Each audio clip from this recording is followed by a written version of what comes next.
जो हड्डी खा भी ना सके और निकल भी ना सके वैसी बात हो गई। जो हड्डी मिल गई हमारे को सरकार ने कहा चिकलते रहो उसको। चिकलते रहो। गाड़ी के तेल में तो हमारे पैसे चले जाते हैं। हम 7,000 रुपए में क्या कर सकते हैं? 7,000 रुपए में प्राइवेट स्कूलों में फीस भी नहीं भरी जाती है बच्चों की। हमारी मांगे पूरी करो, पूरी करो, पूरी करो। हमारी मांगे पूरी करो, पूरी करो, पूरी करो। नर्सिंग एकता जिंदाबाद, जिंदाबाद, जिंदाबाद। नर्सिंग एकता जिंदाबाद, जिंदाबाद, जिंदाबाद। कोरोना काल में हमारी भी क्या है कि आपको पता है रिस्क तो 100% रिस्क थी, हमारी थी, हमारे घर वालों की थी। हम घर पे भी जाते थे, सभी थे।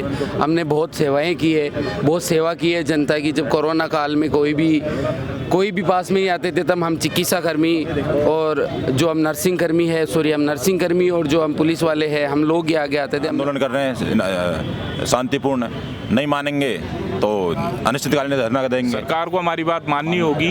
हमने इतने साल सरकार के लिए काम किया है, सरकार को हमारी बात सुननी होगी। हमने अल्प वेतन में कोरोना काल में, कोरोना के बाद हमारी जिंदगियों को दांव पर लगाते हुए कार्य किया है और उस कार्य का फल हमें सरकार को हमें देना ही होगा। महामारी वगैरह कुछ भी है तब बीमारी का जो जब हमको आगे कर देते हैं सबसे। अब हमारी बस यही मांग है सरकार से, हमें मेरिट बोनस पर हमको सताई किया जाए। कोरोना काल था, उस समय सबसे ज़्यादा नर्सिंग ऑफिसर्स ने सेवाएं दी। नर्सिंग जो किए हुए थे छात्र छात्राएं, उन सब ने सेवाएं दी। CHA भी एक थी, उन्होंने भी 3 महीने के लिए सरकार ने रखा था, फिर उनको भी निकाल के फेंक दिया, जैसे ऐसे घी में से मक्खी को फेंक देते हैं। हमारी सरकार से यही मांग है कि 10,000 नर्सिंग ऑफिसर की भर्ती और 5,000 ANM की भर्ती परमानेंट निकाले मेरिट प्लस बोनस के आधार पर। संविदा के नाम पे हम 7-8 हज़ार में कई वर्षों से काम कर रहे हैं, तो हमारा ये एक तरीके का शोषण ही है। सरकार हमारी आज मांग नहीं मानेगी, कल यहाँ हजारों की संख्या में नर्सेज इकट्ठा होंगे जो अल्प वेतन में आज भी राजस्थान में कार्य कर रहे हैं। जितनी भी होगी यहाँ पर भीड़ दिखी जाएगी, हजारों की संख्या में नर्सेज आवाज उठाएंगे। सरकार को हमारी बात माननी ही पड़ेगी। जब देश के अंदर कोरोना काल आता है तो मेडिकल ऑफिसर्स हो या नर्सिंग ऑफिसर्स हो, उनको सबसे आगे कर दिया जाता है। और जब देश के अंदर कोई आपातकालीन स्थिति आती है तो मेडिकल या नर्सिंग ऑफिसर्स को सबसे आगे कर दिया जाता है। लेकिन जब उनके सुविधाओं की बात आती है, उनके वेतन की बात आती है, तब सरकार अपने पैर पीछे कर लेती है। और ऐसी स्थिति इस वक्त राजस्थान की राजधानी जयपुर में देखने को मिल रही है। नमस्कार, मेरा नाम है अभिषेक जाखड़ और आप देख रहे हैं द लोकनेत्र। और इस वक्त मैं शहीद स्मारक पर मौजूद हूँ, जहाँ पर ये वो तमाम नर्सिंग ऑफिसर्स मेरे पीछे बैठे हैं जो राजधानी जयपुर सहित पूरे राजस्थान के अंदर प्रदेश के अनेक कोणों में अपनी सेवाएं दे रहे हैं। लेकिन सेवाएं मात्र 7,000 रुपये में, 7,000 रुपये में घर का राशन भी नहीं आता। और ये सरकार चाहती है कि इस प्रदेश के हालात को सुधारा जाए। इन तमाम नर्सिंग ऑफिसर से हम बात करेंगे कि आखिर आपको आज राजधानी जयपुर को घेरने की क्या कारण रहे कि सरकार के अंदर कोरोना वॉरियर्स जो कहा जाता है, तब तो सरकार इनको आगे कर देती है मरने के लिए, लेकिन जब इनकी सुविधाओं की बात आती है, इनके लाभ की बात आती है, तो सरकार क्यों पीछे हट जाती है? राम राम साहब। राम राम जी। क्या नाम है? गजेश सिंह नाम है मेरा। के कारण है आज तमाम नर्सिंग ऑफिसर जो राजस्थान का है जो सारा एक जगह इकट्ठा हो रखा है? देखो, हमारा ये एक ही है कि हम कई सालों से संविदा पे काम कर रहे, तो हम आज तमाम पूरे राजस्थान से यहाँ पधारे हुए मेरे नर्सिंग साथी भी है, जिसमें मैं भी हूँ। मैं संघर्ष समिति 2025 का प्रदेश हुए, जो गजेश सिंह नाम है मेरा। और हम इसलिए आज इस जगह एक जगह हम एक दिन का हम सांकेतिक धरना देने आए हैं। हम हमारी आवाज़ को गवर्नमेंट तक पहुँचाने आए हैं और हम कई दिनों से अल्प वेतन में काम कर रहे हैं। कोई 7,000 में काम कर रहा है, कोई 8,000 में काम कर रहा है। अब आपको भी पता है कि इतने पैसे में एक जने का खर्चा नहीं चलता, तो हम कैसे अपना परिवार चलाए, कैसे अपने बच्चों का पालन पोषण करें। और पढ़ाई की तो बात बड़ी दूर की बात है उनकी। तो हम गवर्नमेंट से हमारी यही मांग है कि गवर्नमेंट हमारी प्रतिशत प्लस बोनस पे हमारी जल्द से जल्द 12,000 नर्सिंग ऑफिसर्स और 5,000 जो हमारी महिला स्वास्थ्य कर्मी है, जो ANM बहनें हैं, उनकी जल्द से जल्द भर्ती की विज्ञप्ति जारी करने की कृपा करें। हम उसी के एवज में आज यहाँ एकत्रित हुए हैं। अगर जी, पीछे एक ये लिखा हुआ है, स्थायी भर्ती विज्ञापन जारी हो, संविदा नर्सेज को न्याय दो। जी, कहने का मतलब आप लोगों को सिर्फ संविदा के नाम पे मात्र 7-8 हज़ार रुपये में रखा जाता है? बिल्कुल, हमारे संविदा के नाम पे हम 7-8 हज़ार में कई वर्षों से काम कर रहे हैं, तो हमारा ये एक तरीके का शोषण ही है। आपको भी पता है कि 7-8 हज़ार रुपये में क्या आता है आजकल? एक जने का महीने का राशन नहीं आता परिवार चलाने की। कैसे गुजारा करते हैं? कैसे क्या गुजारा करते हैं? सरकार से हमारी यही उम्मीद है, सरकार से उम्मीद लगाए बैठे। सरकार से हमारी यही अपील है कि जल्द से जल्द हमारी भर्ती विज्ञप्ति है वो मेरिट प्लस बोनस से जल्द जारी करने की कृपा करें, ताकि हमारे जो इतने सालों से अल्प वेतन में जो संविदा कर्मी काम कर रहे हैं, हमारा भी उसमें भला हो, हमारा परिवार भी हम चला सके, बच्चों को भी पढ़ा सके, परिवार का भी हमारा पालन पोषण हो सके। यही हमारी सरकार से अपील है और हम सरकार से यही उम्मीद रखते हैं कि सरकार हमारे जो आज एक दिन के जो सांकेतिक धरना हमने दिया है उस पर सरकार अमल करेंगी। अभी हमारी टीम गई हुई है डेलीगेशन के लिए, सचिवालय गई हुई है, जो अपने मुख्य जो चीफ सेक्रेटरी है, उस जो मुख्य सचिव है सुधांशु पंत जी, उनके पास में अपन डेलीगेशन लेके गए हैं। अभी हमारी टीम आएगी, अब देखते हैं क्या आश्वासन आता है वहाँ से। जी, इधर महिलाएं भी है। मैडम क्या नाम, पहले तो आप नाम बताइए। आंसू।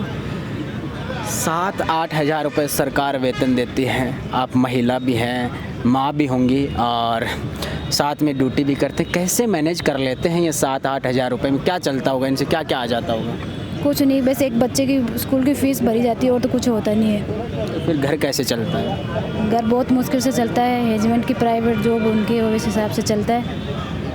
कहाँ ड्यूटी करते हैं आप? हम ये SMS में करते हैं, जयपुर। राजधानी के सबसे बड़े अस्पताल में सेवाएं देते हैं और जब आपातकालीन स्थिति आती है या फिर कोई भी ऐसी जो मेडिकल इमरजेंसी आती है, उसमें सबसे पहले आप लोगों को आगे कर दिया जाता है। और जब बात आती है आप लोगों की, तो आप लोगों को कभी लाठी डंडे चलाए जाते हैं, कभी पुलिस के द्वारा धकेल दिया जाता है, क्या कुछ कहना है? जब कोई ऐसी कोई स्थिति आती है, महामारी वगैरह कुछ भी है, तब बीमारी का जब हमको आगे कर देते हैं सबसे। अब हमारी बस यही मांग है सरकार से, हमें मेरिट बोनस पर हमको सताई किया जाए और जल्दी से जल्दी विज्ञप्ति आए, 30% से हमको बोनस अंक पे लगाया जाए। कोरोना काल था, उस समय सबसे ज़्यादा नर्सिंग ऑफिसर्स ने सेवाएं दी, नर्सिंग जो किए हुए थे छात्र छात्राएं, उन सब ने सेवाएं दी। CHA भी एक थी, उन्होंने भी 3 महीने के लिए सरकार ने रखा था, फिर उनको भी निकाल के फेंक दिया, जैसे ऐसे घी में से मक्खी को फेंक देते हैं। हाँ, फेंक दिया गया था, पर उन लोगों की पिछली बार हम तो ये चाहते हैं जैसे 2023 की 2018 में जैसी विज्ञप्ति निकली, पिछली बार सुबह से हर साल निकलते रहे और हम लिखित में एग्ज़ाम नहीं दे सकते क्योंकि हमारी इतनी एज हो गई है, 10-10, 15-15 साल हमको छोड़े हुए हो गए, अब हम लिखित में एग्ज़ाम नहीं दे सकते। हाँ, एक्सपीरियंस भी बहुत होता है। मैडम आप क्या कुछ कहना चाहेंगे? हम तो यही बोलना चाहेंगे कि जो उन्हें मेरिट लिस्ट पे हमारी भर्ती निकाले गवर्नमेंट, और हम जो बोनस अंक पे है ना उसी पे हमें गवर्नमेंट लगाए, नर्सिंग ऑफिसर बनाए, नर्सिंग ऑफिसर की भर्ती निकाले। जी, मैं जब एक चीज़ और जानना चाहता हूँ कि कोरोना काल में आप लोगों को मरने के लिए छोड़ दिया था सरकार ने, और जब आपको सरकार की ज़रूरत है तो सरकार आपसे बात तक नहीं कर रही है। नहीं, हमें सही कह रहे हो कि कोरोना काल में हमें मरने तक छोड़ दिया था। कोरोना काल में हमारी भी क्या है कि आपको पता है रिस्क तो 100% रिस्क थी, हमारी थी, हमारे घर वालों की थी, हम घर पे भी जाते थे, सभी थे, हमने बहुत सेवाएं की है, बहुत सेवा की है जनता की। जब कोरोना काल में कोई भी पास में ही आते थे तब हम चिकित्सा कर्मी और जो हम नर्सिंग कर्मी और जो हम पुलिस वाले हैं, हम लोग ही आगे आते थे, हमने बहुत मेहनत की है। तो हम सरकार से यही अपील करते हैं कि सरकार ज़्यादा से ज़्यादा हमारी मांगों पे ध्यान दे और हमारी जो भी मांग है वो सीधी सी मांग है कि मेरिट प्लस बोनस पे विज्ञप्ति जारी करे। जी, हमारे साथी हैं अशोक, ये भी हम दोनों साथ रहे हैं। अशोक भाई, आप अभी भी मेडिकल लाइन में लगे हुए हो, क्योंकि मैंने तो छोड़ दिया है इस फील्ड को। कैसे क्या देखते हैं इस फील्ड के बारे में, क्योंकि हम भी जब हम साथ आंदोलन करते थे उस समय भी हम यही चीज़ें मांग उठाते थे और आज भी यही मांग उठ रही है। बिल्कुल, हमारी सरकार से यही मांग है कि 10,000 नर्सिंग ऑफिसर की भर्ती और 5,000 ANM की भर्ती परमानेंट निकाले मेरिट प्लस बोनस के आधार पर। क्योंकि हम जब साथ में पढ़ते थे और जब हम नर्सिंग करके कंप्लीट हुई थी उस समय हम जयपुर में एक बार राजधानी 2018 का वो वाक़या है जब हमने हज़ारों की संख्या में यहाँ सरकार को घेरा था, और इसके बाद आज भी वही नर्सिंग साथी फिर से सरकार को घेर रहे हैं। तो मतलब सरकारें बदल गई, लेकिन हम जैसे छात्रों की, हम जैसे नर्सिंग ऑफिसर्स की वो आवाज़ नहीं बदली, उनकी जो सुविधाएं हैं वो नहीं बदली। देखो, हर एक नर्सिंग कर्मी का यही मांग है कि भाई हम पहले तो सरकार हमारे को ठेका पे संविदा पे कर्मी के आधार पर लेती है, लालच देती है कि वे आपको हर एक साल का बोनस अंक देंगे, और बोनस वो बात हो गई जो हड्डी खा भी ना सके और निकल भी ना सके, वैसी बात हो गई। जो हड्डी मिल गई, हमारे को सरकार ने कहा चिकलते रहो, और 10 नंबर प्रति ईयर के दे रहे हैं, 3 साल का 30 नंबर बोनस के आधार पर दे रहे हैं। तो हमने 3-4 साल हो गए, हम 4 साल से ऊपर हो गए। हम कोविड के अंदर भी हमने काम किया था। उस समय घर वाले भी हमारे पास में आते नहीं थे और हमारे खुद को डर लगता था कि भाई हमारे बच्चे हैं, उनसे दूर रहना पड़ेगा। घर वाले भेजते नहीं थे। घर वाले ऐसे सोचते थे कि बाहर तो गया है, वापस आएगा सही नहीं आएगा, कहने का मतलब मरने के लिए छोड़ देते थे। बिल्कुल। हम आज भी सेवा दे रहे हैं आम लोगों को 7-8 हज़ार रुपए के अंदर, आज भी सेवा दे रहे हैं जी। इधर नारे लग रहे हैं, उन भाइयों से बात करते हैं। राम राम साहब। राम राम साहब। नारे लगा रहे हो नर्सिंग एकता जिंदाबाद, लेकिन एकता से क्या होगा जब सरकार आपकी बात नहीं मानेगी? तो सरकार को हमारी बात माननी होगी। हमने इतने साल सरकार के लिए काम किया है, सरकार को हमारी बात सुननी होगी। हमने अल्प वेतन में कोरोना काल में, कोरोना के बाद हमारी जिंदगियों को दांव पर लगाते हुए कार्य किया है और उस कार्य का फल हमें सरकार को हमें देना ही होगा। हम सब ने हमारी ज़िंदगियां जोखिम में डाली, हमारे परिवार को जोखिम में डाला। 24 घंटे तक हम लोग कोरोना के टाइम पर हॉस्पिटल में रहा करते थे। हमारी जांच हुआ करती थी, कभी पॉजिटिव आ जाते तो क्वारंटाइन कर दिया जाता था। उसके बाद भी हमने उसमें कोरोना इनमें सरकार के साथ कार्य किया। कार्य करने के बाद भी आज तक सरकार ने हमें उसका फल नहीं दिया है। हमारी सीधी सिंपल सी मांग है कि जो भर्ती निकाली जा रही है उसे मेरिट प्लस बोनस के आधार पर निकाला जाए और हमें हमारी जो मेहनत करी है हमने उसका फल दिया जाए। हमें जी मेहनत का फल तो दिया जाएगा, लेकिन कैसे मिलेगा? सरकार से मांग करते हैं। हम पहले तो मांग करते हैं, आंदोलन कर रहे हैं शांतिपूर्ण। नहीं मानेंगे तो अनिश्चितकालीन धरना देंगे। हमने भी दिया था कोई समय, मैं भी नर्सिंग किया हुआ हूँ बाई प्रोफेशन, अब पत्रकारिता में आ गया, मैंने पत्रकारिता कर ली फिर। लेकिन जब उस समय हम भी जयपुर में कई बार 2-3 हज़ार लोगों के साथ इकट्ठे हुए थे जब कांग्रेस की सरकार थी। उस समय भी ऐसा ही हुआ था, एक बार बड़ा आंदोलन, लेकिन हुआ कुछ नहीं। देखिए सर, आपकी बातें मानी जाएगी? बिल्कुल मानी जाएंगी सर। हर साल हर 2-3 साल में वैकेंसी इसी तरह निकाली गई है। सरकार कभी वैकेंसी देती नहीं है, वो तो हमको लेनी पड़ती है सरकार से, और अब हमने लेने का काम शुरू कर दिया है। अब धीरे धीरे ये आंदोलन और बढ़ता जाएगा। अगर सरकार नहीं देगी तो आंदोलन बढ़ता जाएगा। जब तक अगर सरकार हमारी आज मांग नहीं मानेगी, कल यहाँ हजारों की संख्या में नर्सेज इकट्ठा होंगे जो अल्प वेतन में आज भी राजस्थान में कार्य कर रहे हैं। जितनी भी होगी यहाँ पर भीड़ दिखी जाएगी, हजारों की संख्या में नर्सेज आवाज उठाएंगे। सरकार को हमारी बात माननी ही पड़ेगी। आज हमने 1 दिन का धरना प्रदर्शन किया है, अगली बार हम लोग अनिश्चितकालीन भी धरना प्रदर्शन करेंगे। सरकार को हमारी इस मांग को मानना होगा और हमें न्याय देना होगा।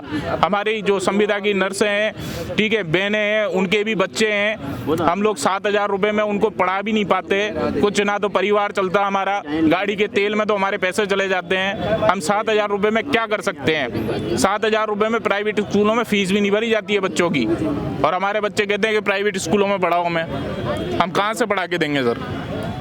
7,000 रुपए में ना तो हमारी घर में पढ़ाओगे तो पास में जैसे आंदोलन चल रहा है वैसे कहीं और आंदोलन करना पड़ेगा। वही करना पड़ेगा, बाढ़ की जैसे घटना हुई वैसे वही करना होगा सर। क्योंकि सरकारी में पढ़ाओगे तो पता नहीं छत गिर जाए, कब क्या गिर जाए और फूड पॉइजन हो जाए। बिल्कुल सरकार को हमारी बात माननी पड़ेगी।